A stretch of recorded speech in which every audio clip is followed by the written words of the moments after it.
all you beautiful people, and welcome inside to League Unlock. Eric and Mark with you here today, and Worlds may be over, tournaments may be taking a break, but the action doesn't stop across competitive League of Legends. You've got All-Stars less than a month away, or about a month away now, and of course, a whole bunch of contracts are coming to an end in a couple of weeks, which means the off-season frenzy will begin soon, and Mark and I are going to preview pretty much every team across all the major regions, what roster moves they should be making, and some key weaknesses that they had in 2018. And what better place to start than the most underperforming big region at Worlds? We're talking about Korea.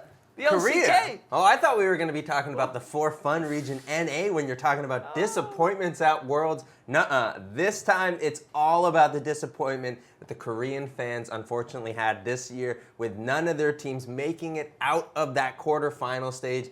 Truly a crazy year to be in this time, with Korea not performing up to standards. It feels like an alternate timeline or dimension that we're living in, but what better place to start than the defending champs who went 1-5 in the group stage. Didn't get out of groups, the last Korean team to do that since 2013, 5 years in between. And obviously, Gen.G, after a few different name changes, disappointed at Worlds, which is surprising considering they went back-to-back finals with this exact same roster pretty much. But heading into 2019, pretty sure you're going to be seeing an entirely different roster because of all the 5 starters. All their contracts are up in a couple of weeks on November 19th. I don't think you're seeing many of these guys. I think this is the end of the era. This might be it. Shed a tear here. This is it for Samsung Galaxy, Gen.G, whatever you want to call them, KSV even, if you can remember back to that short time that they were that team name. They will be gone most likely. You're looking at this roster. Ambition, of course, what else is there left for this guy to do? He's been around forever in the scene, and he's even got himself a wife now.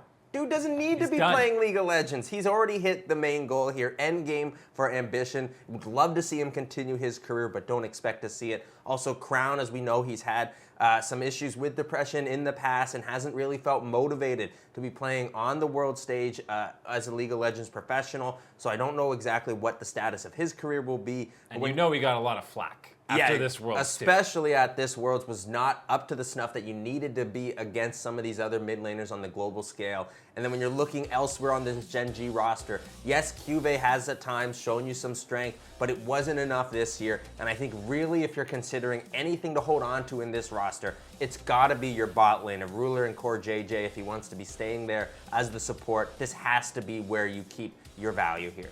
And if you look back at 2018 and really the past few years for Gen.G, they are such a unique and interesting storyline because when it comes to the LCK and domestically, they've been horrible in the playoffs. They haven't won a series in their time together with this roster. They have not won a playoff series, which is absolutely insane considering they're world champions and 2-time world finalists. Obviously, every year it's the gauntlet where they make their bread and butter. They run through. They had an incredible run this year, much like they did in previous years. But domestically, they never got it done. Showed up internationally, and finally, it did not come true this year. So yeah, 2/5 of that starting lineup, there's a chance they retire in Crown and Ambition, even though Haru was getting the majority of the starts at Worlds, and they were definitely gearing towards him in the latter halves. But even if you're not seeing a lot of these players on the roster in 2019, you got to expect the likes of Cuvée. If he's not on the squad, he will get a roster spot somewhere else, either in Korea or China. You never know.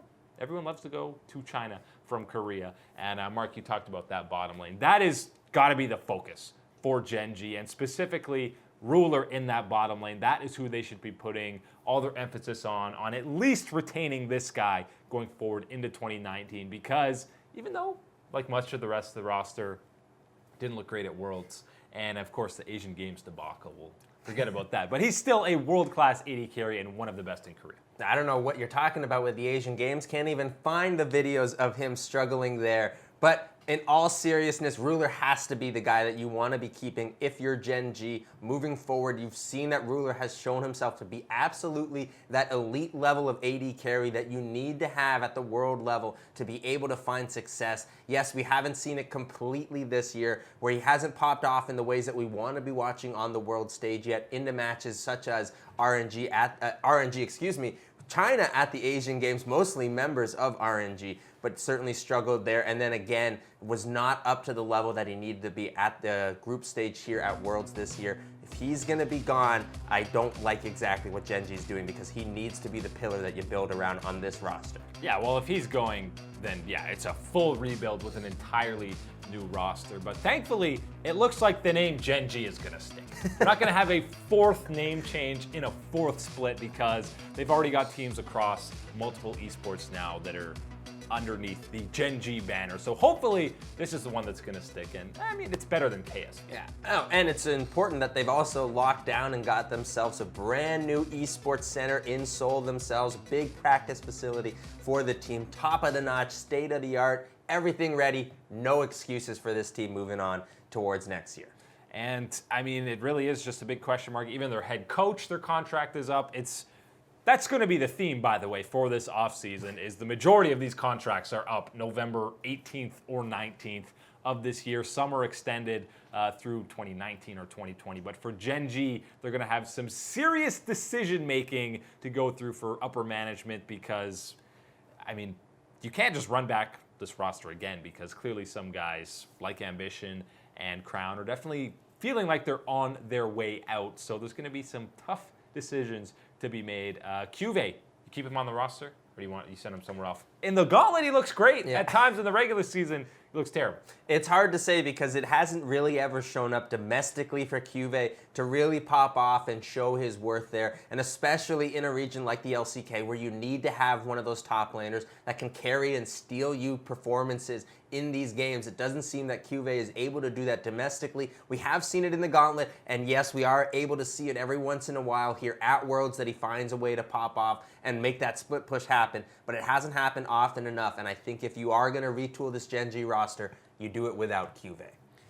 Which means it's heavy emphasis on that bottom lane. In the likes of CoreJJ and Ruler, there's going to be plenty of available players from Korea. They are the only region that never imports, because they always have the best players. Maybe 2019 is where it ends. Do you think any imports coming into Korea? Certainly possible. Going to keep my mind open on this one. Seeing the strengths that we have seen from regions like the LPL, and seeing some upset performances from EU and NA, you never know what could possibly be happening here to find the LCK searching for dominance once again. I would be shocked if they started importing from any other country, but I do expect. Can't forget about Pyrian and Fly this year, the mega NA imports. That's right, Fly also on Gen.G. We didn't even talk about him.